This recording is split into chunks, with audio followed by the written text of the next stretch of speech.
Hi, in today's tutorial, I'm going to show you how to disable the fast startup of the applications on the Windows 11.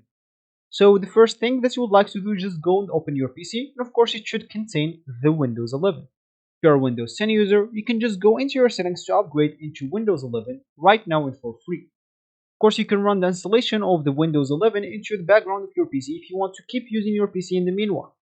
And once the download's finished, you will actually be asked to restart or to reboot your PC. And when you do that, you will find yourself with a Windows 11 ready to use. Of course, you'll have a recovery point if you want to go back into Windows 10 whenever you want, but once you get used into Windows 11, you will like it much better. Of course, the upgrade from Windows 10 into 11 will not delete any files or apps from your PC, so don't be worried about that. And as we said in the beginning of the video, is we would like to disable the fast start apps of the apps, of course, on your Windows 11. The first thing that you want to do here is just go and right click on your taskbar. For you, you will have just three options, not like me here. I'm just having an extension.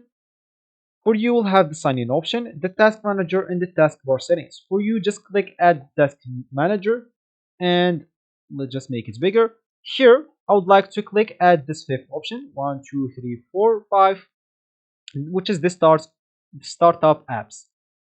Here, as you can see, you will find all the apps that opens directly and very fast with your PC.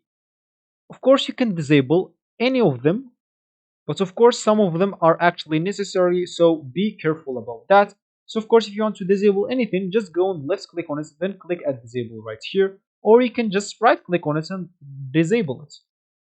So you can do that for whatever you want, and when you finish, you can just go and quit, then restart your PC and you'll be good to go. So that will be actually for this tutorial. I hope you like it. Thank you guys for watching. Goodbye.